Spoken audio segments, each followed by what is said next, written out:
O Santo Padre Bento XVI proclamou o ano de 2002-2013 Ano da Fé para toda a Igreja. Acolhendo com alegria e disponibilidade a proposta do Santo Padre, a Diocese de Leiria Fátima apresentou no passado dia 14 de outubro a sua nota pastoral, onde apresenta o horizonte e as linhas de ação para o ano que agora se iniciou. Na abertura da Assembleia Diocesana, Dom António Marto, Bispo de Leiria Fátima, referiu um pouco do valor e graça que é e foi o Concílio Vaticano II. É a primeira vez que fazemos esta Assembleia Diocesana na Catedral. E isso faz-me evocar também o Concílio Vaticano II, que se realizou na Basílica de São Pedro. A Basílica de São Pedro transformou-se em aula conciliar e a nossa Catedral hoje transforma-se também em aula diocesana e sinodal, se assim podemos chamar.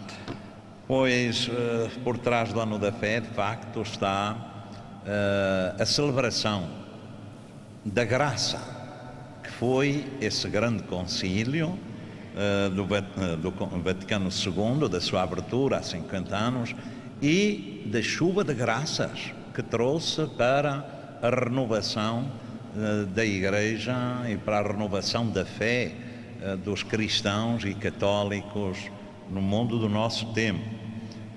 É um autêntico, foi e é um autêntico sinal de Deus para o caminho da fé e o caminho da Igreja neste tempo. Uma ocasião de uma grande renovação espiritual e pastoral.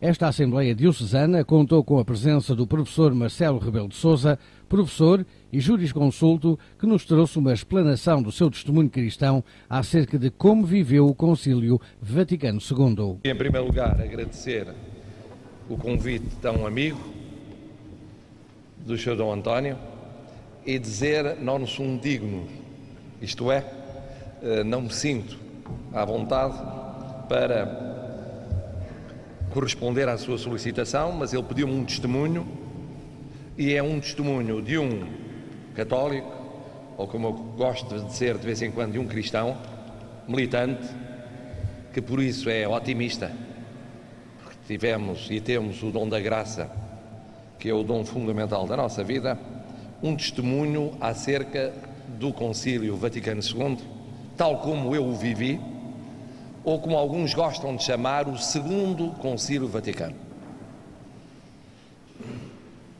Eu dividiria este meu testemunho, digamos assim, em 4 partes.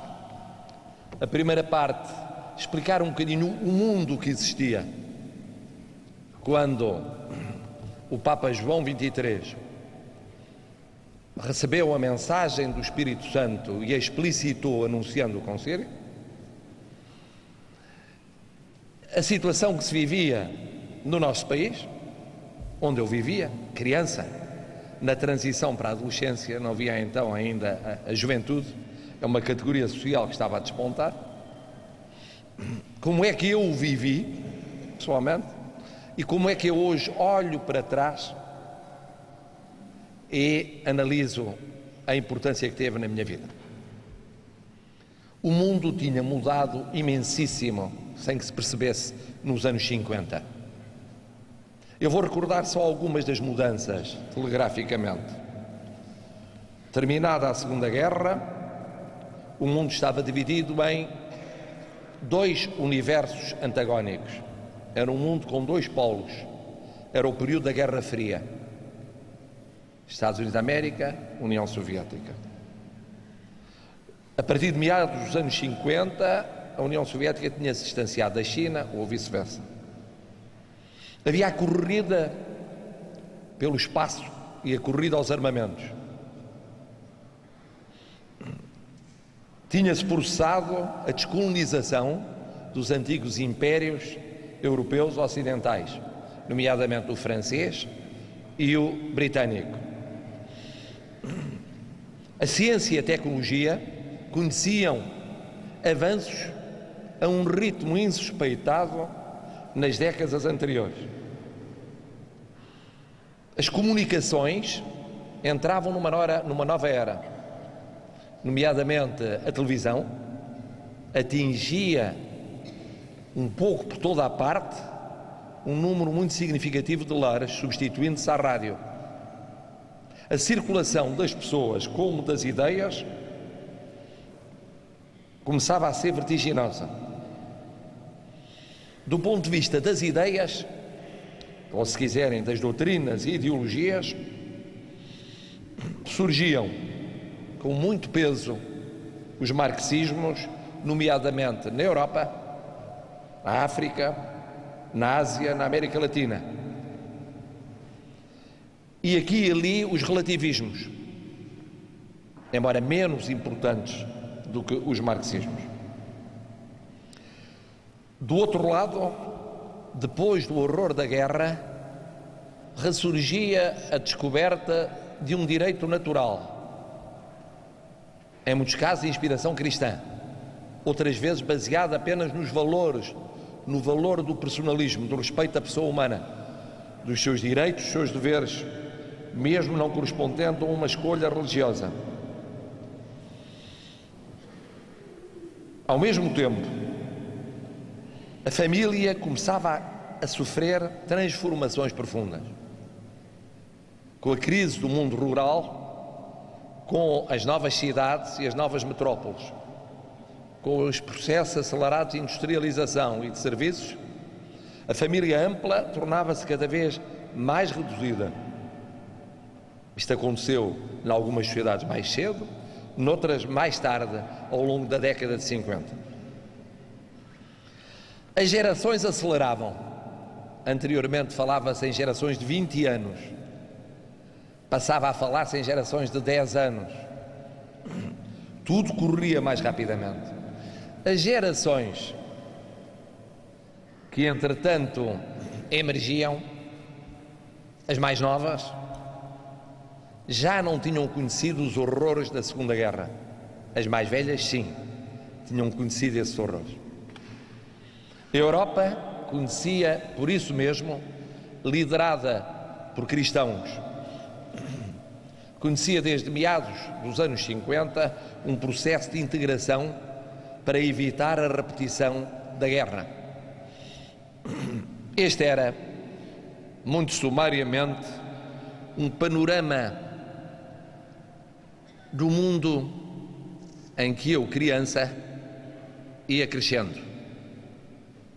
Um mundo mais agitado do que o mundo que, apesar de tudo, tinha sido do começo dos anos 50, que se tinha sonhado que depois da guerra iria haver um longo período de estabilidade. Um mundo com o começo da globalização e da comunicação, em que tudo chegava mais rápido, progressivamente de forma mais rápida às pessoas. Um mundo em que a ciência e a técnica colocavam novos desafios, também à fé. Enquanto isto se passava no mundo, e no mundo mais próximo de nós, que era a Europa, em Portugal, o tempo era mais lento. Era um tempo em que, terminada a guerra, a situação vigente entrava no seu declínio irreversível. E os anos 50 representam esse declinar, acentuado pelo ato eleitoral de 1958. Surgiam o que seriam os sinais que conduziriam aos conflitos militares em 3 frentes de batalha em África. Surgiam já no final dos anos 50 e eclodiriam no começo dos anos 60. O mundo estudantil agitava-se, o mundo laboral também. A Igreja não fugia a essa transformação e no final da década de 50 surgem testemunhos de que talvez o mais falado, mas não o único, seja o depoimento ou a carta do seu Dom António Ferreira Gomes, que significavam uma preocupação crescente com a situação económica, social e cultural no nosso país. A urbanização surgia, o desenraizamento também. Era a primeira vez que uma parte importante de quem vivia na agricultura partia para as cidades, e nos anos 60 partiria de forma maciça, e mais tarde para o estrangeiro, através do fenómeno da imigração. O próprio eclodir das frentes de batalha em África desenraizava as pessoas. Partiam diretamente das suas terras e, em muitos casos, já não voltavam. Ou voltavam diferentes, ou voltariam diferentes. É neste contexto que a Igreja, também em Portugal, era uma Igreja muito enraizada, muito forte, tradicionalmente moldada na sociedade rural, com uma ação católica que conhecia nos anos 50 a parte final do seu período áureo, com estruturas nas escolas, liceus, escolas técnicas, comerciais, industriais e universidade, mas também na vida agrária, na vida independente e com maior dificuldade no mundo do operariado. Inicia-se, portanto, uma clivagem. A hierarquia era uma hierarquia presente, em muitos casos, desde os anos 30, e que tinha acompanhado a evolução da sociedade portuguesa nos últimos 20, 30 anos. É neste quadro que eu, criança, recordo a revolução espiritual que representou o Concílio Vaticano II. Quis Deus que eu vivesse as transformações várias que marcariam a minha vida na idade adequada, mais adequada à abertura, à interiorização dessas experiências. Eu não sei o que teria sido viver o Concílio Vaticano II se eu tivesse na altura 60 ou 70 anos, o que na sociedade portuguesa era muito raro. A esperança de vida era de pouco mais de 60 anos. Não teria sido a mesma coisa. Eu vivi na transição da meninice para a adolescência, da minha infância para a adolescência.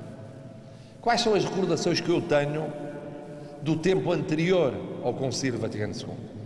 Eu nasci numa família católica, pai e mãe católicos, família muito restrita, porque não tínhamos muitos familiares próximos. Não tínhamos, estavam longe. Uns minhotos, outros beirões. E essa família restrita foi, portanto, muito marcada, tirando uma avó, que era a única sobrevivente, pelos meus pais, que eram católicos de estilos diferentes.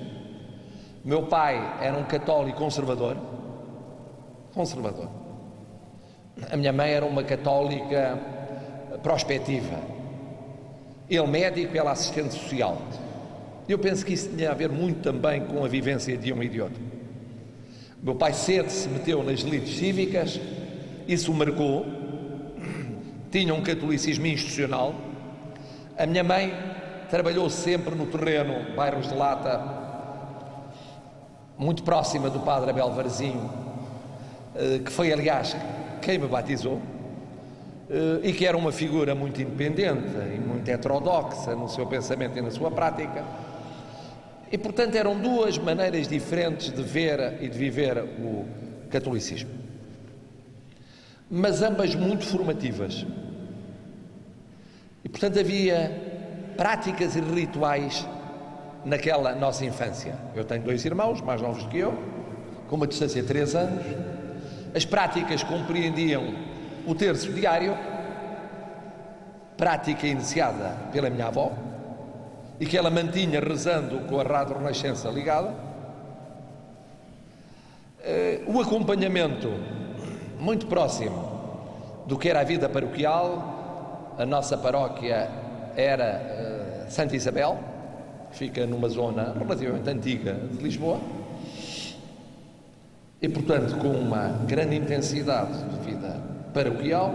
E quando saía para visitar o resto da família, nomeadamente no Minho, lembro-me de o que acontecia na Páscoa sempre, e o que acontecia muitas vezes no período de férias, que se mantinha a tradição do terço, aí rezado com os familiares na igreja. Íamos rezar à igreja, eu criança, e de tal maneira me lembro da importância e do peso da Quaresma, que ficou em mim e ficaria durante uma primeira parte da adolescência. Por exemplo, durante a Quaresma não ia a festas, não dançava, havia a ideia de que havia ali um percurso muito rígido e muito... havia uma contenção de gastos, de despesas, das semanadas que eram recebidas para a escola. E recordo-me perfeitamente quando o Papa Pio XII morreu. Eu tinha 9 anos e lembro-me perfeitamente do que foi o luto. Todos fizemos luto. Eu mesmo miúdo pus um fumo ia para a escola com um fumo no braço, e lembro-me do acompanhamento pela rádio dos cerimoniais a partir de Roma relacionados com esse momento histórico, que para os meus pais era histórico, porque aquele tinha sido o Papa que tinha marcado décadas da sua vida, e para a minha avó por maioria de razão. Eu tinha feito a primeira comunhão uns anos antes, fiz nesse ano a comunhão solene, chamada comunhão solene, e entrei em 59 no Liceu Pedro Nunes, em Lisboa, precisamente o ano em que o Papa João XXIII anunciou o concílio, salvo erro logo em janeiro de 59. E portanto, quando entrei na transição, com os meus 10 anos feitos, entrei com a adolescência marcada por esse facto maior. Havia uma disciplina de religião e moral. O meu professor foi meu professor durante 5 anos, era o padre José Paulo Nunes, que se doutoraria mais tarde em Teilhard du Chardin, de onde ficou um grande apreço meu por Teilhard du Chardin, que era um cientista, um biólogo, e que tentou fazer ao longo da vida um exercício quase impossível, que era fazer a identificação, não era a confluência que isso era possível, a identificação total entre a mensagem da fé e a mensagem da ciência, nomeadamente no pensamento de Teilhard du Chardin. E entrei para a Pré-GEC. A Pré-GEC era aquela estrutura da ação católica dos 2 primeiros anos do ensino secundário. Tínhamos equipas pequenas, de base territorial, normalmente formados por pessoas que viviam relativamente próximas, e onde nos reuníamos, e um dos temas centrais a partir dos 10 anos de idade é o Concílio Vaticano II. Havia naturalmente todos os outros temas que tinham a ver com oração, com a prática religiosa, com a vivência na escola, nomeadamente com a Conferência de São Vicente de Paulo. De uma maneira geral, nós, pré-gecistas, pertencíamos à Conferência de São Vicente de Paulo. Era a componente social do nosso empenhamento. Miúdos. Porque ali próximo havia um grande bairro de lata, que com a construção da ponte 25 de Abril, na altura não chamada assim, foi transferido. E, portanto, onde a minha mãe trabalhava, por sinal, e, portanto, era aí um local privilegiado da nossa ação em termos de vicentinos. Portanto, éramos vicentinos e éramos pré-gecistas. Bom, a fé recebida de educação era uma fé de tradição, era uma fé óbvia, sem grandes angústias, sem grandes discussões, vivida serenamente.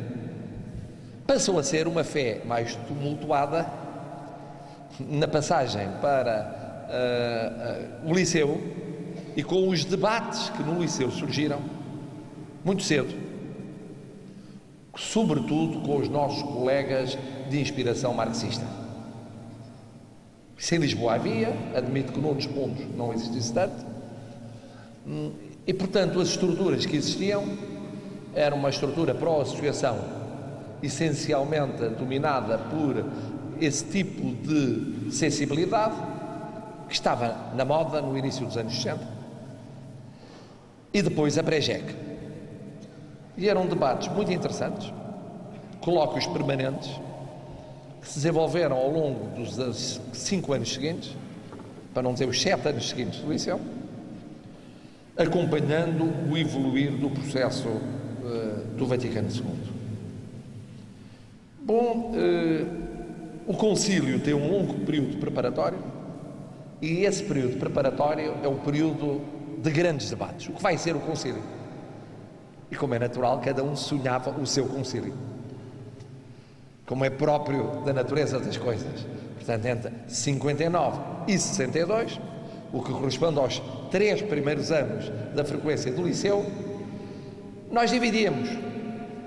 E as sensibilidades eram diversas. Para uns, o concílio era fundamental por causa da união dos cristãos. Pela primeira vez eu tinha a experiência de ter colegas protestantes, colegas cristãos não católicos, nomeadamente um inglês, cujos pais tinham um programa no Rádio Clube Português, precisamente a ensinar a falar inglês. Era uma experiência nova que eu não tinha tido na escola primária. Rapidamente tivemos outros colegas e companheiros com judaicos. E depois, mais tarde, muçulmano. Mas, portanto, o primeiro problema, o problema do ecumenismo, para uns era o mais importante. Para outros, o mais importante não era a questão da ciência. A fé a responder aos desafios da nova ciência ou das novas técnicas. Para outros, não era bem isso, era a aproximação da mensagem das pessoas. Eu aprendi, como é natural, na minha infância, a missa toda em latim, com a celebração ainda de costas viradas para os fiéis, o altar onde sempre tinha estado ao longo de séculos e de milénios,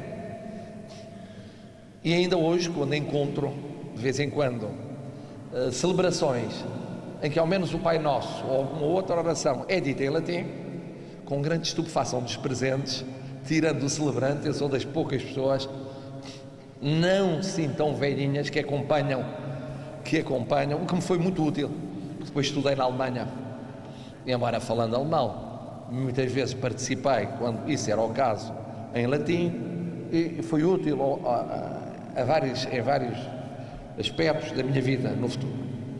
Mas para muitos o importante era a liturgia. Estava desatualizada, não correspondia àquele tempo. O mundo conhecia mensagens como as televisivas mais fortes, mais diretas. Já não se admitia sequer, em muitos casos em Portugal, aquilo que fosse a programações televisivas apenas de programas estrangeiros, tinha que ser em língua portuguesa. E, portanto, havia várias sensibilidades sobre o que viria a ser o concílio. E havia, de facto, um respeito, como existe hoje, em relação ao Sumo Pontífice, mas uma ternura especial em relação ao Papa João XXIII. Muito especial. Que vinha da sua idade, vinha da sua maneira de ser, vinha do contraste com a figura mais hierática do Papa Pio XII. E embora lá em casa ainda continue presente a bênção do Papa Pio XII aos meus pais e a todos os familiares, o que é facto é que para nós mais novos havia uma empatia que se criava, como mais tarde se criou, de uma multidão de jovens em relação ao Papa João Paulo II, uma empatia enorme por aquele Papa que era, mesmo sem o querer, muito mediático, no tempo em que ser mediático era uma novidade. não tinha sido necessário até então, passar a ser uma novidade. Aqueles anos foram anos marcados por grandes esperanças. Depois, a primeira sessão do concílio coincidiu com a transição do terceiro para o meu quarto ano. É sempre uma fase difícil. Se tive vagamente uma mini crise de fé, mas acho que provavelmente nem chegou a isso, foi aí entre o terceiro e o quarto ano. Não sei porque aquele quarto ano de liceu, eu detestava aquelas matérias, estava já farto das matérias, não tinha um interesse do terceiro nem um interesse do quinto, e era uma mudança de idade, uma idade um pouco estúpida, que os meus pais diziam que era do armário, e aí por um instante converti isso em grandes debates acerca da religião, acerca do papel da Igreja e acerca do concílio. E como isso coincidiu com o que cá nos chegava, e como é que nós sabíamos o que se passava no concílio? Através da imprensa estrangeira. A imprensa portuguesa dava um bocadinho, a televisão dava pouquíssimo. Havia, obviamente, as paróquias acompanhavam. Há que dizer que o que é louvável, atendendo à idade que já tinha e à mudança do mundo que representava, que o meu bispo da altura, o Cardeal Patriarca de Lisboa, São Dom Manuel Gonçalves Sergeira, fazia um esforço com as cartas de Roma, escritas para explicar o que se passava, para que os diocesanos entendessem. Mas era sobretudo através de revistas, Témoignage Chrétien, através da revista de língua francesa. Na altura era-se mais francófono do que de outras línguas. De língua francesa, que revistas francesas e belgas chegavam, às vezes italianas, e nós percorríamos, tínhamos mesmo uma tabacaria na mesma rua, na Avenida Pedro Álvares Cabral, que passou a fazer um grande negócio com publicações religiosas por nossa conta. Isso passou a ser um grande negócio para o senhor, e mesmo quando os livros eram relativamente proibidos, e alguns eram proibidos, mais tarde descobri que ele funcionava ligado à polícia política, o que lhe permitia saber o que ia ser proibido, vendia primeiro e depois é que cumpria as ordens que recebia. Em qualquer caso, eu beneficiei desse facto. Isso nos permitiu ir lendo muitos autores e a nossa revista, o nosso jornalzinho chamado O Prisma, que era o jornal da GEC e pré-GEC, passou a ser um fórum de debate. Terminou a primeira sessão do concílio sem conclusões. O que, para nós, para uns foi muito bom, para outros foi menos bom. Digamos, para aqueles que eram mais arrevesados foi muito bom, entendiam que era o sopro do Espírito Santo que proporcionava a continuação dos debates por mais um tempo. Para aqueles que eram um bocadinho mais conservadores ou mais atávicos, começava a ser preocupante e perigoso. E em minha casa houve uma certa clivagem. A minha mãe estava com os mais virados para o futuro e o meu pai com os mais preocupados. Isso deu origem às primeiras grandes discussões religiosas lá em casa. Discussões essas que aumentaram de tom à medida que a situação vivida nas relações entre a Santa Sé e as autoridades portuguesas conheciam precalços. E sobretudo porque na minha paróquia, o então prior, o padre Armindo Duarte, mais o que se chamava então coadjutor, muito jovem, abundavam na posição mais prospectiva. E não poucas vezes o meu pai saiu amuado a meio de uma homilia, continuando a minha mãe e eu a ouvir pacificamente a homilia, para vos mostrar como foram tempos complicados, não tanto por causa da mensagem conciliar, mas por causa do ajustamento da sociedade portuguesa, que tinha um ritmo e um tempo diferente, até de outras sociedades europeias, àquilo que se estava a viver do ponto de vista da Igreja Católica. Bom, a segunda sessão do concílio foi uma sessão muito rica e que permitiu satisfazer dois tipos de preocupados na minha geração: os preocupados com a liturgia e os preocupados com a revelação. Ficaram ambos felizes por razões diferentes. Os preocupados com a liturgia porque triunfava a ideia do vernáculo, a ideia da aproximação. Ainda me lembro do meu pai chegar a casa um dia com aquele tom crítico e dizer para a minha mãe: agora passa a tratar-se o celebrante por tu. Parece que é uma cedência ao Brasil, dizia ele. Que era a melhor explicação que o meu pai aceitava depois de muitas décadas de prática diferente. A minha mãe imediatamente explicou que isso tinha outra lógica, porque realmente havia que fazer uma distinção entre o celebrante e a divindade, e o tratamento para a divindade era um, o celebrante podia ser um pouco mais corriqueiro, não tinha de ser tão... exatamente. Estão a ver o que foi viver isto ao vivo e fazer a transição do latim para o português, e o reajustamento dos templos, e o reajustamento da participação na liturgia, numa altura em que a música ganhou muita importância.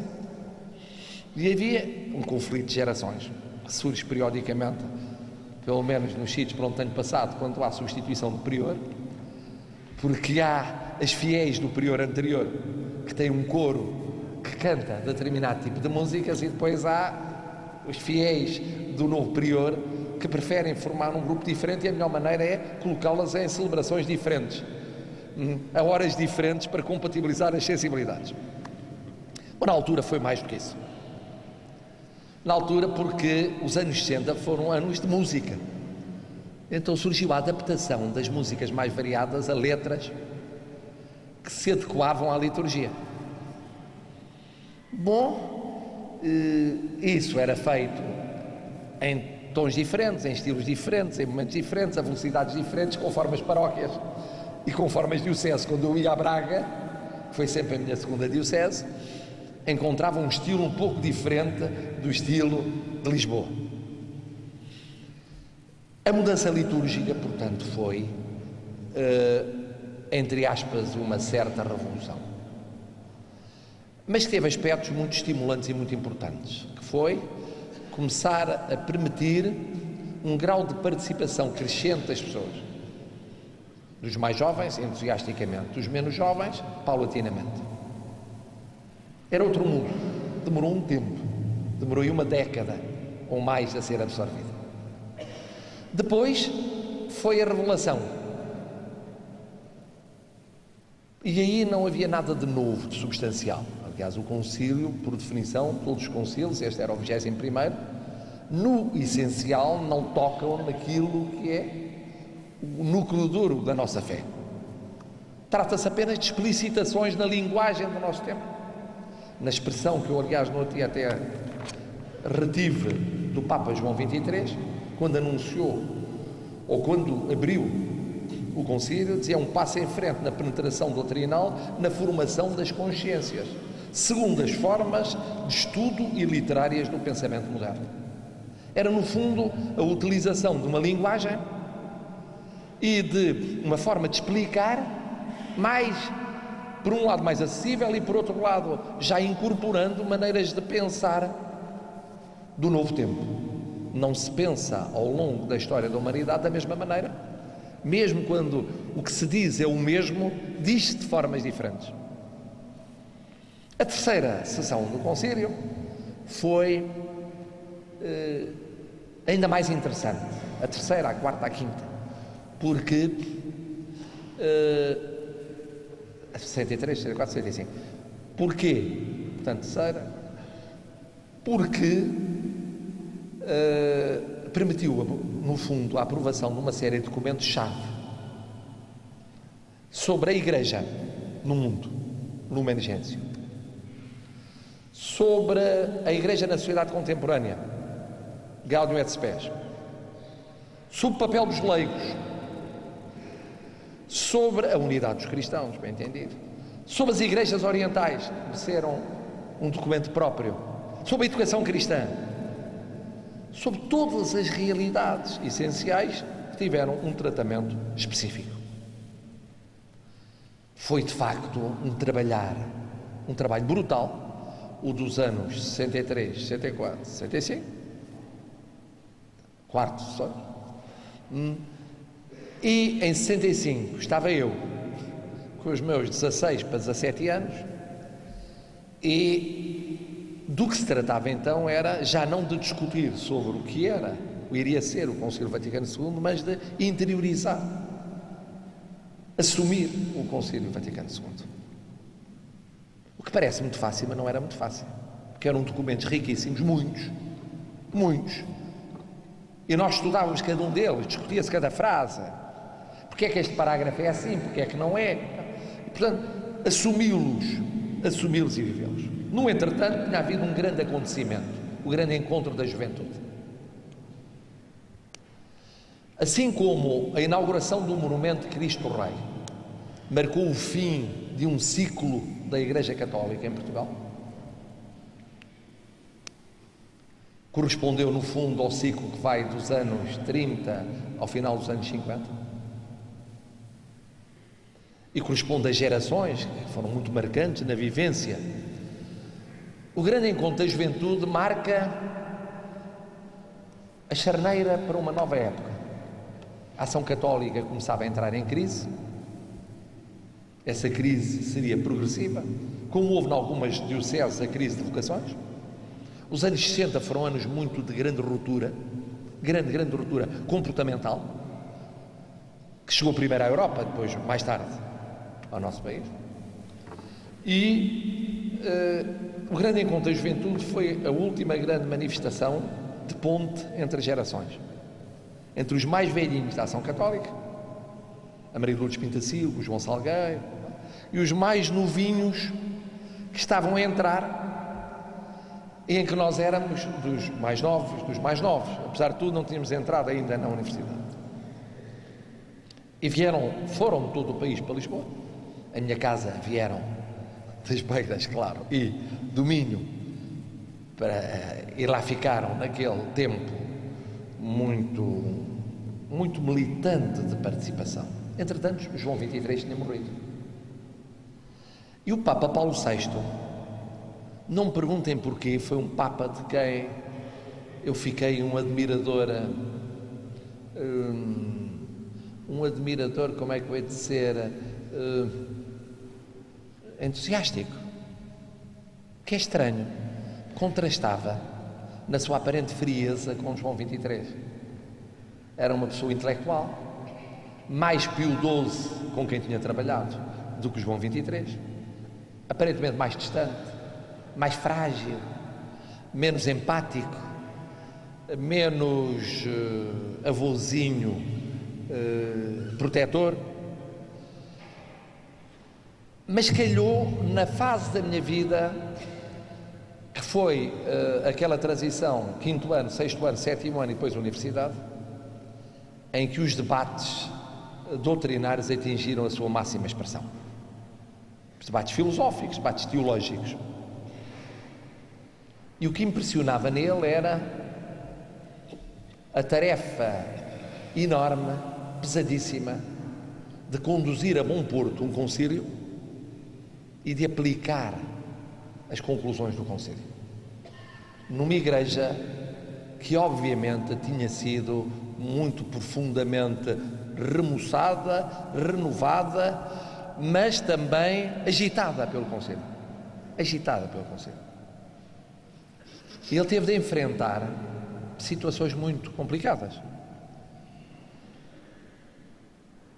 E olhava-se para o Papa Paulo VI e tinha-se a sensação, nele como nos seus escritos, de uma inteligência notável, mas eu não diria uma angústia, porque um Papa, obviamente, ultrapassa a angústia e o Espírito Santo permite-lhe ultrapassar as angústias.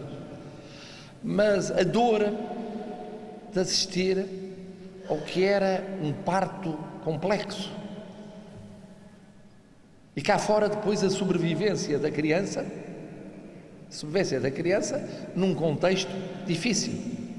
A humanidade viveu no final dos anos 60, princípios dos anos 70, um período difícil. Foi o período máximo de afrontamento entre blocos. Foi o período da expansão da droga, da expansão da violência, do acentuar ainda dos arsenais militares, do eclodir do terrorismo, de fenómenos muito violentos em termos do respeito à pessoa. E viver com isso, conviver com isso e com a aplicação do que havia de novo no Concílio Vaticano II não foi coisa fácil. Não foi coisa fácil. Bom, em qualquer caso, logo na altura, a ideia de que a fé estava não só viva, como mais viva no diálogo e no debate com a ciência e com a técnica. A ideia de que éramos mais responsáveis nós, Igreja, povo de Deus. Não era a Igreja ou o Bispo, não era a Igreja ou o Padre. Éramos nós também comprometidos acrescidamente. E em muitos casos, com os leigos a poderem ir e deverem ir, onde o Bispo não pode nem deve ir, o Padre, o sacerdote não pode nem deve ir. Isto era uma coisa nova. Porque a Igreja dos meus pais, nomeadamente do meu pai, era uma igreja que tinha sido militante umas décadas antes, mas naquela altura era uma igreja acomodada, abruçada, encostada à idade e encostada àquela coisa óbvia de que éramos maioria. E como somos maioria, é óbvio que aquilo que expomos é indiscutível, é indisputável. E eu tive a noção, logo na altura, de uma coisa que hoje afirmo e que de vez em quando me dizem que é escandaloso, que é que em algumas zonas da sociedade portuguesa nós somos uma minoria. Na grande Lisboa nós somos uma minoria. Nós, católicos, somos uma minoria. Estatisticamente somos maioria, mas não interessa a estatística. O que interessa é se os valores que somos portadores, colocados a votos, ganham ou perdem. Se eles ganham ou perdem nas emissões televisivas. Se eles ganham ou perdem nas emissões radiofónicas e jornalísticas. Se eles ganham ou perdem nos confrontos culturais. Eu admito que a grande Lisboa seja diferente do resto do país. E esta transformação de que nós não nos demos conta, e eu não tenho complexo nenhum em ser uma minoria, embora uma minoria muito grande, nenhum complexo, até acho bom que se chame minorias, se isso servir para afervorar as nossas convicções e nos tornar mais militantes, é melhor. É melhor ser-se uma minoria ativa do que uma maioria amorfa. 1000 vezes. E o universo católico estava a transformar-se, em alguns estratos, sobretudo na grande Lisboa, numa maioria amorfa. Naqueles anos 60, 70, em que surgiam, por exemplo, os católicos sem rótulo. Isto é, muitos que são católicos na sua vivência, mas não querem assumir o catolicismo. Aquilo que se chamava antigamente respeito humano, hoje é não sei o quê, é uma moda de entender que não. Despontava a secularização e a laicização acelerada, e esta laicização no mau sentido do termo, que era o entender-se que o católico só pode ser católico no templo ou na sacristia, porque no espaço público só pode ser cidadão. São duas esferas separadas, como se a fé não estivesse presente todos os dias da semana, todas as horas do dia, na nossa vida, e nós pudéssemos ser católicos nos sítios e noutros sítios já não. Ou fôssemos, mas não o pudéssemos ser. Não os pudéssemos vivenciar. O fenómeno começa aí. É um fenómeno lento, começa aí. Mas naquela altura, ainda o grande debate era com os marxismos. Rapidamente chegaríamos ao debate atual, que é o debate com os relativismos. São muito mais complicados.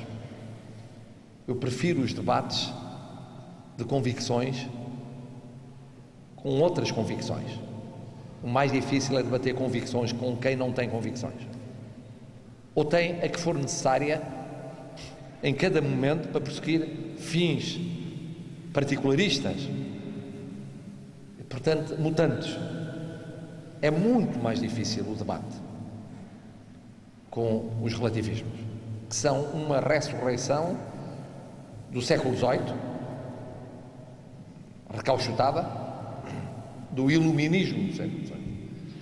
Bom, mas houve outros aspectos importantes, difíceis, que seduziam a minha geração, a ideia da Igreja serve e pobre. Presente no serviço da comunidade. Presente isto sempre nas misericórdias, mas nas novas, hoje chamadas IPSS. Na altura não se chamava assim. Entidades de solidariedade social que surgiram com novas formas e se multiplicaram no tempo. Na saúde, na educação, no acompanhamento dos menos jovens, das crianças, nos portadores de deficiência, sei lá. O ecumenismo, o acompanhamento dos problemas sociais e a atenção preferencial pelos mais explorados, os mais dependentes, os mais oprimidos. Ainda hoje eu costumo dizer que devo ao Concílio Vaticano II o que há de mais social na minha vivência cívica, porque eu tive uma formação conservadora. A viragem para a apetência do social,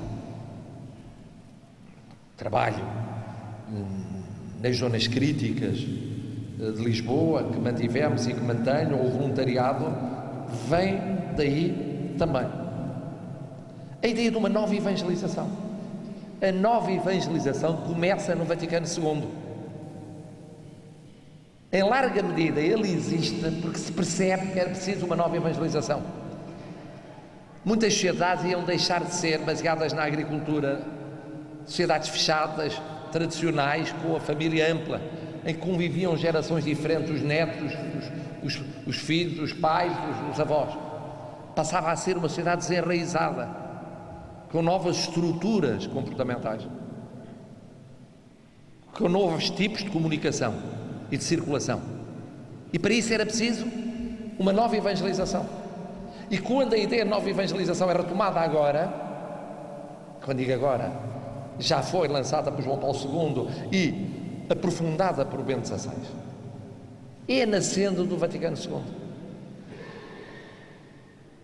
Há raízes que ficam e que depois germinam um tempo mais tarde.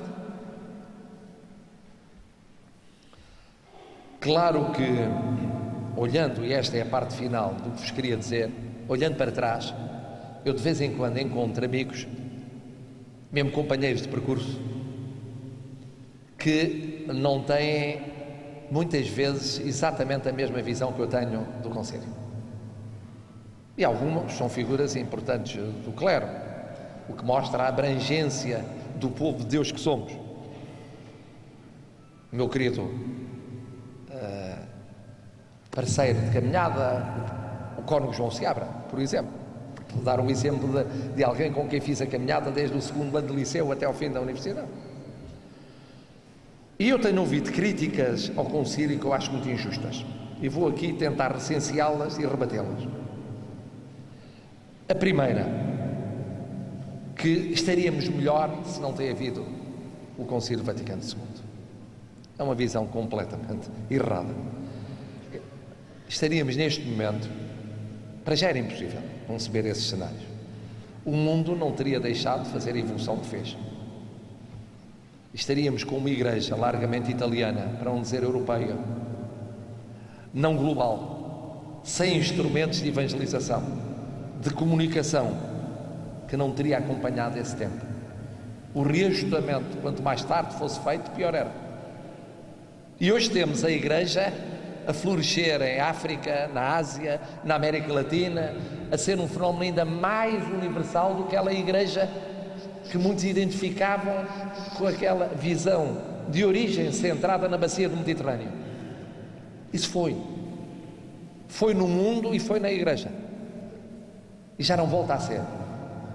Foi um tempo que passou. Foi bom que tivesse havido o Concílio Vaticano II. Depois, há quem diga, mas houve contestações. Houve, quanto à liturgia. Houve quem se chocasse, que achasse demais. No plano musical, no plano da adoção da língua de cada qual, do vernáculo para a aproximação, em algumas práticas, em alguns ritos. Eu admito que tenha havido exageros. Eu fui protagonista disso.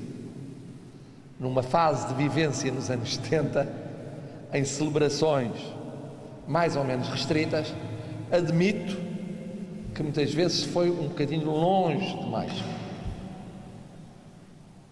Mas recuou-se, reabsorveu-se isso. E até mesmo essas contestações só foram possíveis porque houve o Concílio Vaticano II.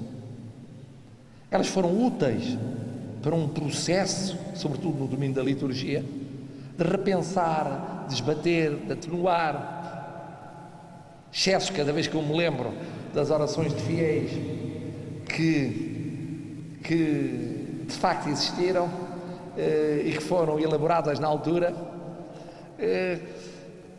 admito que foi um tempo muito determinado, mas passado esse tempo, o saldo global do ponto de vista de liturgia é altamente favorável.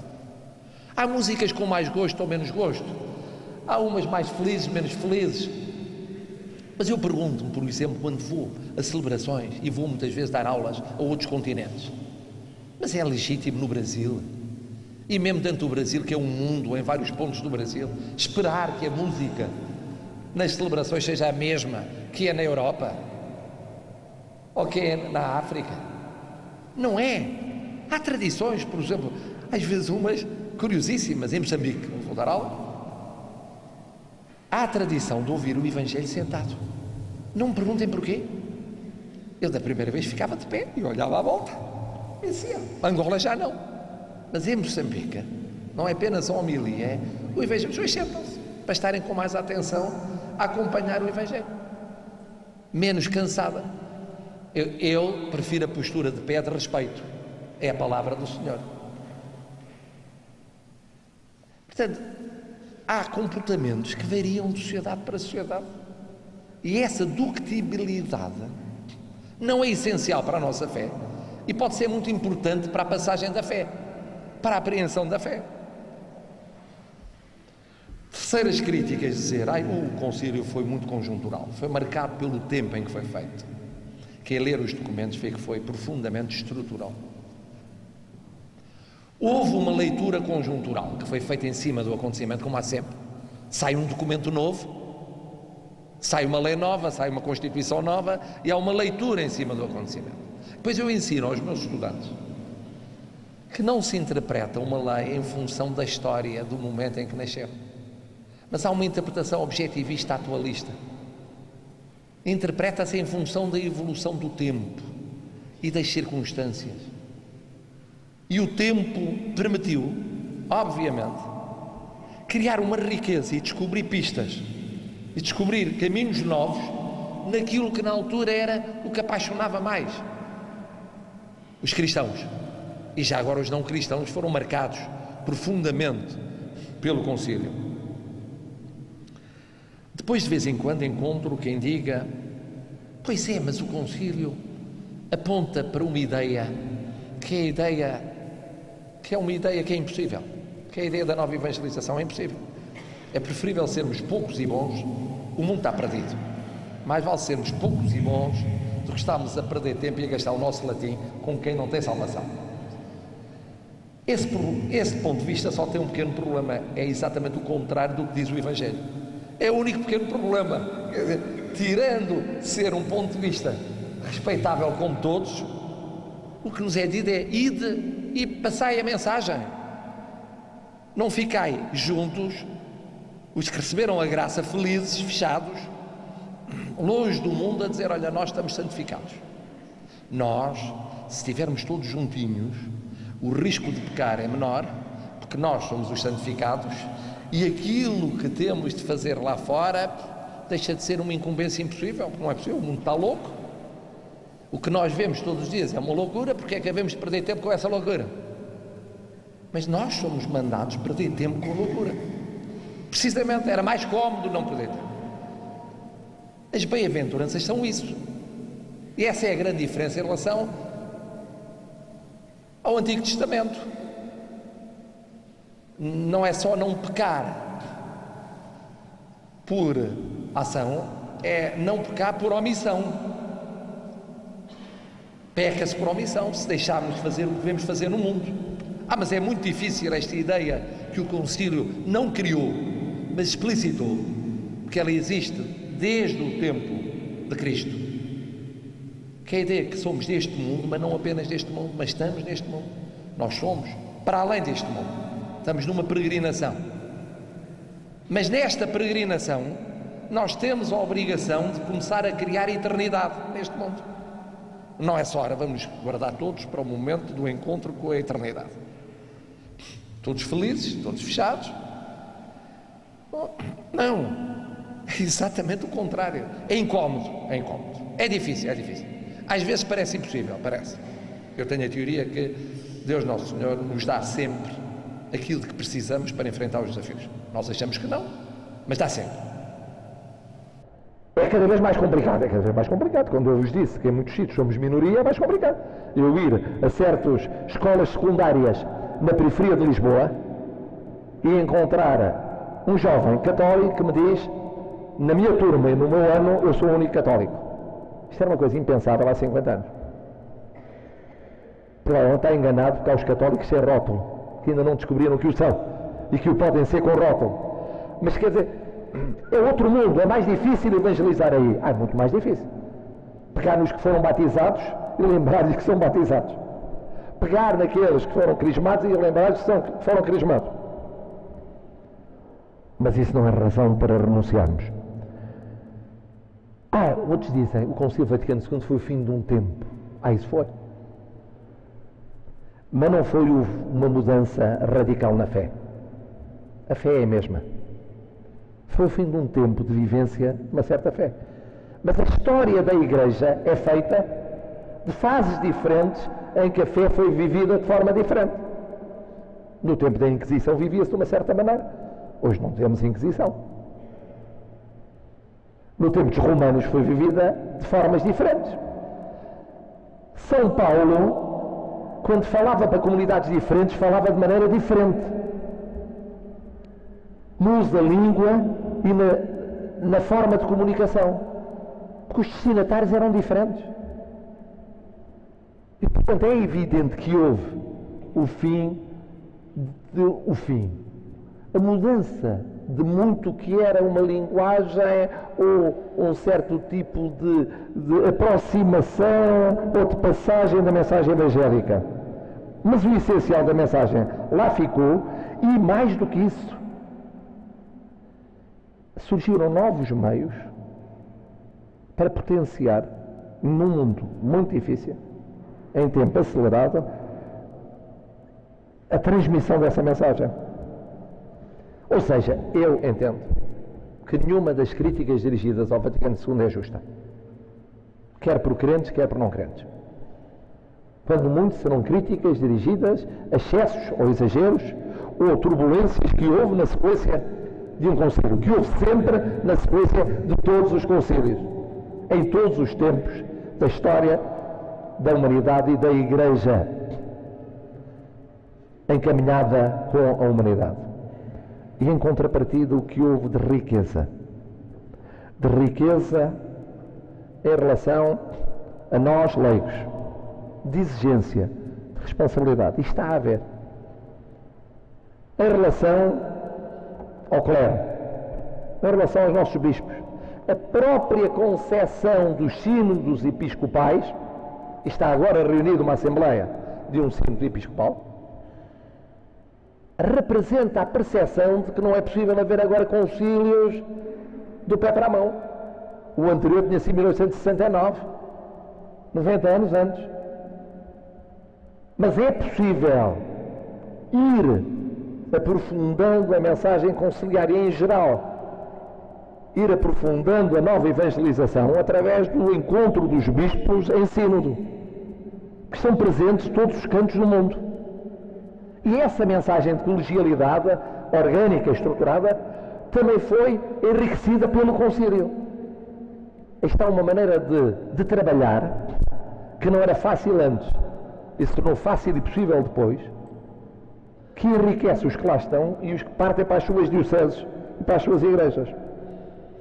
Em suma, para vos dizer que quis, na providência divina, que eu tivesse tido a felicidade de viver naquela fase em que ouvimos tudo, lemos tudo, estamos atentos a tudo,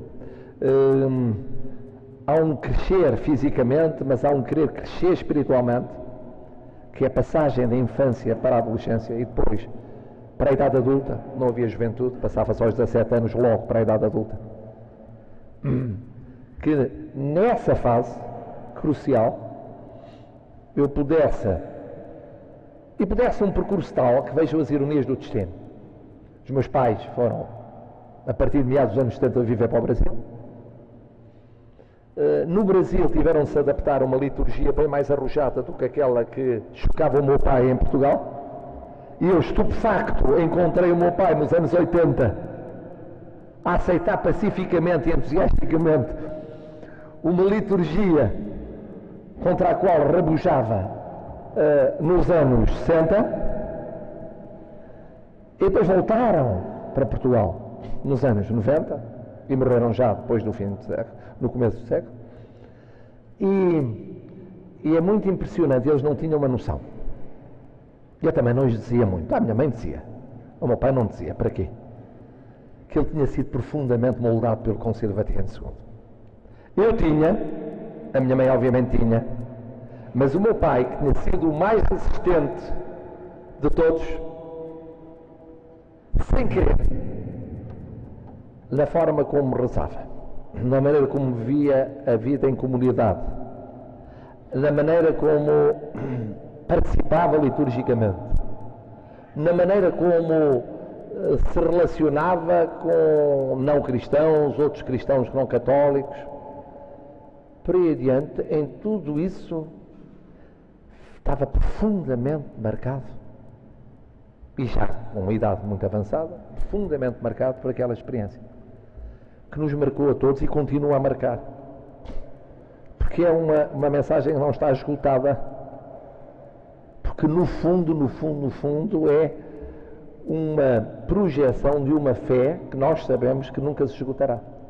O professor Marcelo Rebelo de Sousa, no final do seu testemunho, falou-nos ainda sobre o valor da fé. E essa é a grande graça que nós recebemos. E é por isso que eu digo que somos otimistas. E termino por onde comecei. Um cristão católico que não é otimista é profundamente ingrato. Nós estamos disponíveis para fazer misérias, para ganhar Euromilhões todas as semanas, e não percebemos que o Euromilhões dos Euromilhões é a graça da fé, que não é contingente, não é semanal, não é conjuntural, não é limitado, é uma oportunidade única no caminho para a eternidade e no começo de construção da eternidade neste mundo. Isso deve nos dar, mesmo quando encaramos as situações. Eu sou muitas vezes voluntário em cuidados paliativos. Como imaginam, é uma situação muito exigente, muito estressante. E é evidente que conheço muitos outros que não são crentes ou não são católicos. Mas o ser católico permite, mesmo nessas situações, são situações radicais, de enfrentamento da transição desta vida para outra vida, feito de formas muito diversas por cada uma das pessoas, fazem o balanço da vida e pensam no que as aguarda ou está a aguardar a todo momento, a importância que faz o ter fé. É toda a diferença na vida. Não quer dizer que depois não sejamos imensamente pecadores. Essa ideia do cristão perfeito não existe. Mas a ideia da presença da fé e da projeção que ela tem na nossa vida, e no caso vertente da projeção acrescida que decorreu do Vaticano II, esse testemunho é que vos queria dar, de tal maneira que no dia escapou-me e o Sr. Dom António notou logo. Eu, de repente, neste universo estranho em que já me aconteceu por 2 vezes, eu, no dia em que era batizado um neto meu, havia uma cerimónia assim, eu pego naquilo que é muito tradicional fazer, não é? E que é a entrega de uma pagela, e ofereço ao meu interlocutor, à minha interlocutora, e ficam a olhar para mim como se não soubessem o que era. Há aqui um problema de ato cultural, quer dizer, não percebem o que existe. Mas no outro dia saiu-me exatamente, foi no domingo passado, eu disse, dia 11, começa o ano da fé, e começa realmente, e evoca-se 50 anos do Concílio, que foi muito importante na minha vida. Eu sou um católico do Concílio Vaticano II. E as pessoas ali à volta ficaram a olhar para mim, parecia que eu estava a falar chinês. Mas é preciso falar chinês muitas vezes para que os outros também venham um dia a poder falar chinês. Neste sentido. Muito obrigado. Num segundo momento, coube a Dom António Marto apresentar a temática, objetivos e principais ações que propõe na nota pastoral para o ano 2012-2013 com o tema O Tesouro da Fé, Dom para Todos. A carta intitula-se então O Tesouro da Fé, Dom para Todos, e situa-se na linha do chamamento que o Papa Bento XVI dirige a toda a Igreja para este ano: viver o ano da fé. Por detrás deste horizonte do ano da fé está então os 50 anos da abertura do Concílio Vaticano II e os 20 anos da publicação do Catecismo da Igreja Católica para os adultos.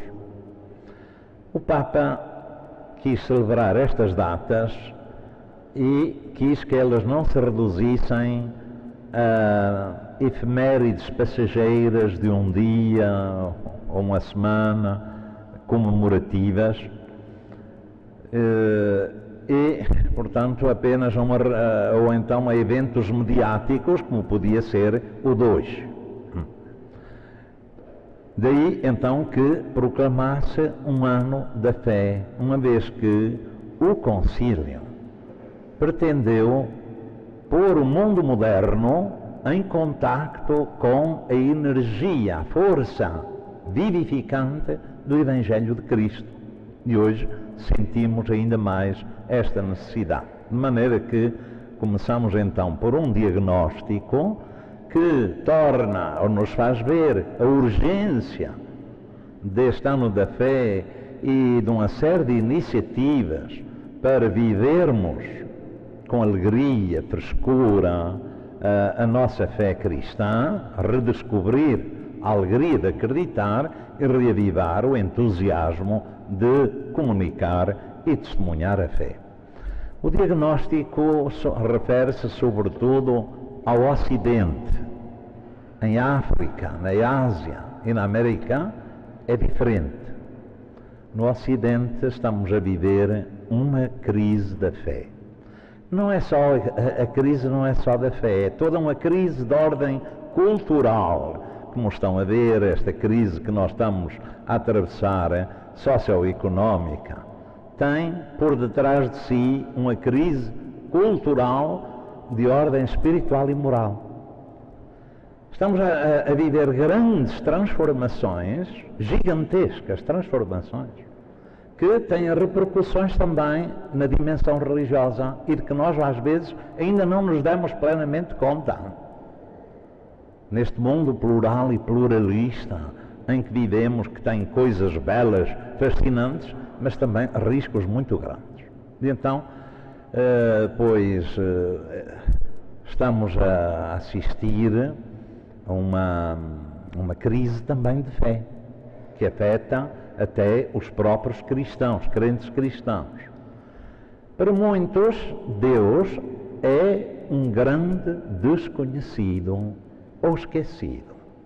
Mesmo entre cristãos e católicos, vive-se muitas vezes como se Deus não existisse, não estivesse presente na vida. Jesus Cristo, por vezes, é reduzido a uma personagem do passado, admirável, admirada, mas não amada, nem acolhido na fé como Salvador e Redentor. Muitos cristãos perderam, assim, a sua identidade cristã, o sentido da sua pertença a Jesus Cristo e à sua Igreja, como seu povo. A própria memória da fé, como que se vai esboroando. Elementos fundamentais da nossa fé que antigamente qualquer criança aprendia e sabia para toda a vida, hoje são ignorados, não só pelos adolescentes e jovens, como por muitos adultos. Depois, há também todo um clima cultural de relativismo, em que o indivíduo é que pretende fazer a sua fé, criá-la, como sendo uma fé à lista, como quando se vai ao restaurante e se escolhe o prato que mais agrada ao seu gosto, não é? Assim às vezes também se faz em relação à fé, uma fé à lista. Escolhem só determinadas coisas e põem-se outras de parte também. E portanto todo este clima, mas entre os próprios cristãos, quer dizer, dá um sinal de cansaço de quem não descobriu que tem dentro de si, como disse o Sr. Professor Marcelo, que tem consigo um tesouro, o tesouro da vida, que é a fé. E por isso quisemos intitular O Tesouro da Fé. Mandou para todos. Bom, então, há que ler esta situação à luz da palavra de Deus, da mensagem do Senhor. E se queremos então recuperar, pois aqui é um apelo, então a redescobrir a beleza e a alegria da fé e também o entusiasmo de a testemunhar e comunicar, mesmo por vezes num ambiente adverso também, que existe. Um pensador, filósofo do século XVIII, Kierkegaard, escreveu isto: se Jesus Cristo tivesse de voltar hoje ao mundo, os homens não o poriam mais numa cruz. Seria vergonhoso hoje condenar um homem à morte de cruz, não? Mas poluíam a ridículo. E é isso que às vezes se faz em relação à fé. Põe-se a ridículo, às vezes, nos meios de comunicação social, como sendo uma coisa, uma subcultura, uma coisa ultrapassada, do tempo dos nossos avós ou bisavós, mas não para um homem ou uma mulher, um rapaz ou uma rapariga de hoje. Então, mais aqui a urgência de redescobrir a beleza e a alegria da fé e o entusiasmo de a comunicar. E a fé cresce, então, diz então, o Papa, na carta que ele escreveu sobre o ano da fé, a carta intitula-se A Porta da Fé. A fé cresce quando ela é vivida como a experiência de um amor recebido, de um amor que entrou na nossa vida. Isto é como o marido e a esposa, que se recebem um ao outro, como um amor que entrou na vida um do outro. E a mesma coisa na fé, um amor que veio do alto e entrou na nossa vida, um amor único, original, que nos precede, que nos acompanha, que nos purifica, que nos santifica, que nos acolhe depois na plenitude da vida. E que, portanto, abre um horizonte grandioso para esta vida, à primeira vista, tão pobre e tão mortal. Estás a ver? E mais, depois, a fé cresce também quando ela é comunicada como uma experiência de graça, de beleza e de alegria. E aqui resumo isto: a fé é bela porque torna bela a nossa vida e porque é fonte de autêntica alegria. Quem não encontra a alegria da fé não chegou ao coração da fé. E, portanto, os cristãos têm de ser fonte também de alegria, de esperança no mundo. Isto tudo depois leva, então, a um modo novo, renovado e rejuvenescido de ser cristão e de construir uma comunidade cristã, cujas características depois vêm aqui apontadas. E passo, então, agora ao programa, depois da gente fazer o diagnóstico, iluminar a situação e ver as emergências, as urgências, as necessidades, nós fazemos então, traçamos um programa com um tema, o tema geral, não é? Que é este da carta, a fé, o tesouro da fé como dom para todos. Portanto, a primeira coisa que um cristão, a primeira pergunta que um cristão deve colocar-se é se considera verdadeiramente um tesouro, hein? Se considera a sua fé um tesouro, um dom precioso. Se eu não considero um tesouro um dom precioso, banaliza, hein? Não aprecia. Depois escolhemos uma frase, um lema bíblico que nos vai servir de luz e de força para o caminho. Escolhemos uma frase tirada da carta de São Paulo aos Coríntios, a segunda carta aos Coríntios. Pela fé caminhamos. Nós somos peregrinos neste mundo, hein? Mas sabemos de onde vimos, para onde vamos.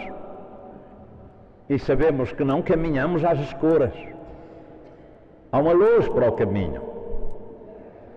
E mesmo quando nos cansamos, há uma força para caminhar. É a fé. Pela fé caminhamos. Portanto, caminhamos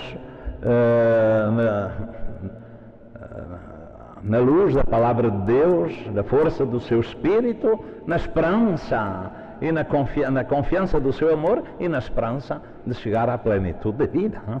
Estão a ver? Depois temos um símbolo também. O símbolo, retomamos aquele símbolo do sino do diocesano, que é a imagem de um povo peregrino. Ninguém vive a pé sozinho. Hein? Como ninguém vive a vida sozinho. Normalmente começamos por vivê-la em família e depois com o círculo alargado dos amigos e da sociedade, naturalmente.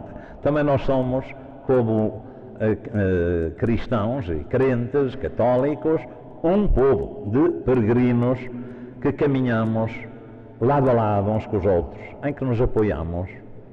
Somos, cada um é apoio dos outros, todos os outros são apoio de cada um, para dar testemunho da nossa fé, para levar a luz da fé ao mundo de hoje. E depois, os objetivos, então, para este ano da fé. Primeiro, já falei neles praticamente, primeiro é redescobrir a alegria de acreditar em Jesus Cristo. É uma alegria. Segundo, avivar o entusiasmo pelo testemunho e anúncio da fé, como um dom para o mundo. Terceiro, avaliar também a vitalidade das comunidades cristãs, medir o pulso, ver a pulsação da fé nas comunidades cristãs, sobretudo então à luz daquele projeto pastoral que saiu do Sínodo Diocesano e que terminamos com este ano que acabou, o ano pastoral que acabou. É preciso ver também que impacto teve em cada comunidade, o que é que ficou de positivo e de novo em cada comunidade, que aspectos ficaram esquecidos e porventura é preciso retomar também. Depois já, então, a partir daqui, estabelecemos alguns dinamismos, algumas iniciativas e algumas ações para realizar estes objetivos. Eu não vou lê-los todos, nem nada, mas só chamar a atenção para alguns. Então, em ordem a redescobrir a alegria de acreditar em Jesus Cristo, continuamos a propor aquilo que chamamos o retiro popular, o retiro para o povo de Deus durante a Quaresma, se bem se recordam, sob a forma de uma meditação da Palavra de Deus, a chamada Lectio Divina, já todos sabem o que isso é, em pequenos grupos e acrescida ou enriquecida com a figura ou com figuras exemplares de pessoas que percorreram um caminho para chegar à fé ou que deram um testemunho grande de fé. Homens, mulheres, leigos, santos canonizados ou não canonizados também. Às vezes até casos exemplares, mesmo que não sejam figuras, são casos exemplares.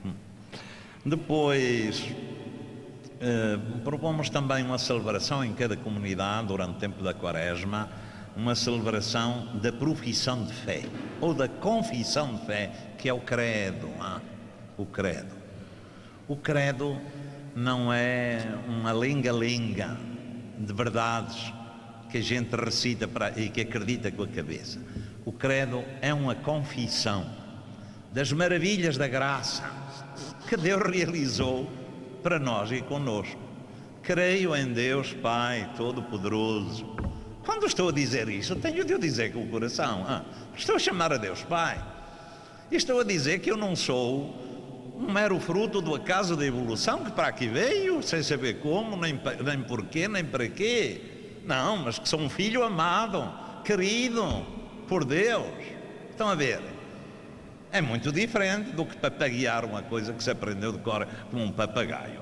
Bom, então, uma celebração da confissão de fé na Quaresma para a gente tomar consciência dessas maravilhas da fé. Depois também a divulgação e estudo onde puder ser feito, seja a nível de paróquia, seja a nível de vigararia, do catecismo da Igreja Católica para adultos. Depois há o compêndio, a síntese desse catecismo, porque o catecismo é um livro muito grande, quem ouvir desanima logo à primeira, eu ler isto, não, impressão. Então há um compêndio, que é uma síntese, e muito bem feito, até a meu ver está muito simples, em linguagem que se entende, os adultos podem adquiri-lo e pronto, ver as verdades essenciais da fé, como elas são apresentadas e explicadas. E temos também o chamado Yucat, em inglês, Catecismo dos Jovens, Catecismo da Igreja para os Jovens, numa bela apresentação, numa linguagem mais juvenil, que eu penso que os adultos também gostarão de ler. Eu, por exemplo, gostei muito. Portanto, tudo isso é necessário exatamente porque nós hoje passamos por um analfabetismo religioso muito grande. É outro dos obstáculos à fé, é o analfabetismo religioso, portanto o desconhecimento das verdades fundamentais da nossa fé que nos guiam e orientam. Depois ainda um especial cuidado na celebração e na formação litúrgica.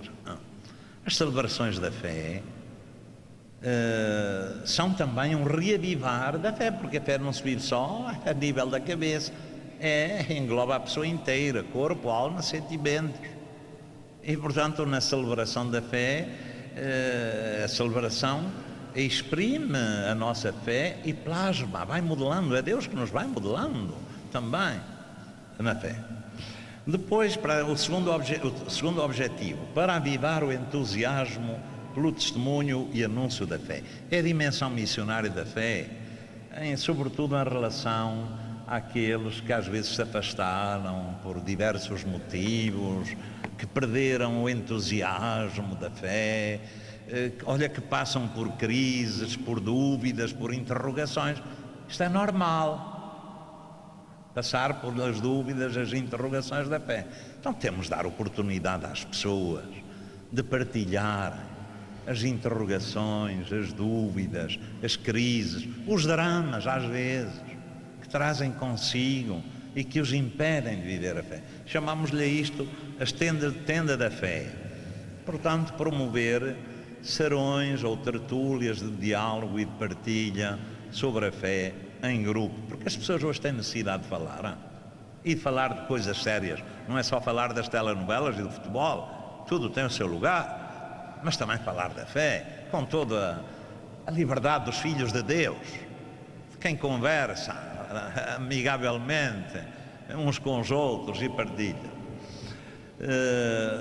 Depois, iniciativas de diálogo da fé com a cultura, com a ciência, como falou aqui o professor Marcelo, também vão ser promovidas a nível diocesano, mais pelo Departamento do Património Cultural da Diocese. Olhar sobre a fé a partir da arte. Hoje, uma das dimensões que nos pode levar até às portas da fé. Isto é, às vezes é preciso um cliquezinho, que às vezes desperta qualquer coisa que anda dentro de nós. E uma das vias, um dos caminhos, é a chamada via da beleza. Hoje as pessoas são sensíveis, muito sensíveis a esta dimensão da beleza. A beleza que não é só uma estética exterior, mas é uma porta de acesso ao mistério da alma humana e também ao mistério de Deus. E através das obras de arte que temos espalhadas na Diocese, o Departamento do Património Cultural também vai traçar alguns roteiros para que, através deles, então, lançarmos um olhar, a partir da arte, um olhar sobre a fé.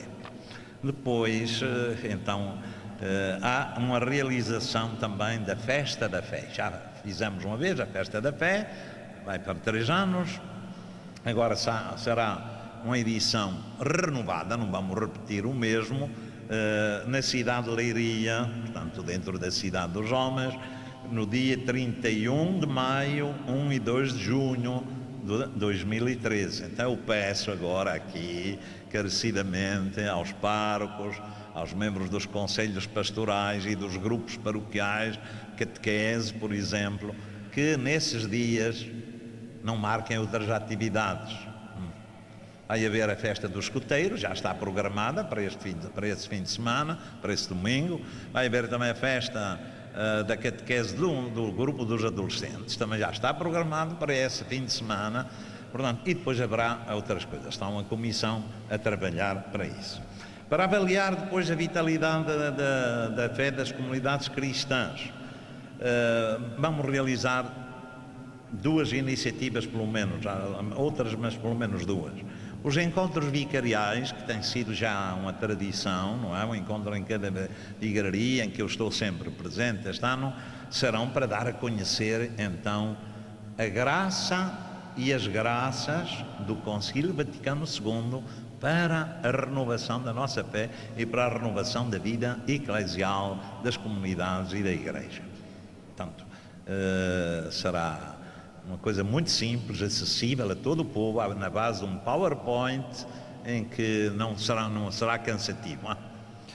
E depois, também pedimos que façam esta avaliação ao nível paroquial, ao nível vicarial e nos órgãos também diocesanos, sobre este percurso pastoral destes anos anteriores, porque oferecemos uma grelha de discernimento, não é? Para isso vem aqui na nota pastoral, em anexo, está cá essa grelha. No final desta Assembleia Diocesana, fomos todos convidados à vivência do ponto mais alto da nossa fé, a Santa Missa, presidida por Dom António Marto, e onde marcou também presença o Bispo Emérito da Diocese, Dom Serafim de Sousa Ferreira e Silva, e Padre Jorge Guarda, Vigário-Geral da Diocese de Leiria Fátima.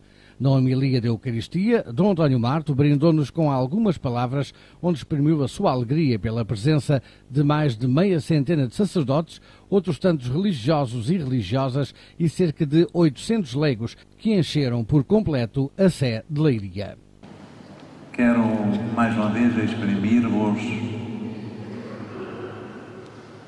a minha alegria, o meu reconhecimento e a satisfação imensa pela vossa presença, pelo vosso afeto, pela vossa comunhão, pelo testemunho da vossa comunhão eclesial neste dia tão importante para toda a nossa Igreja Diocesana, nesta Assembleia Diocesana que marca a abertura do ano pastoral e a abertura do ano da fé na nossa Diocese. Saúdo particularmente o nosso caro Sr. Dom Serafim, cuja presença e testemunho de comunhão com a vida da nossa Igreja nos é sempre muito querida e alentadora. Meus caros amigos e amigas, encerramos então nossa Assembleia com a celebração da Eucaristia. Aqui tomamos consciência de que é o Senhor da Igreja que a conduz o seu caminho de peregrina no meio do mundo e que a alimenta e a sustenta e a renova na sua fé. A Assembleia contou ainda com 2 momentos de animação cultural, um soneto de Antero de Quental, interpretado pelo cantor Paulo Lameiro e musicado por Luís de Freitas Branco, e que foi acompanhado no grande órgão da Sé por João Santos e um excerto da fuga em bimenol de Johann Sebastian Bach pelo mesmo organista.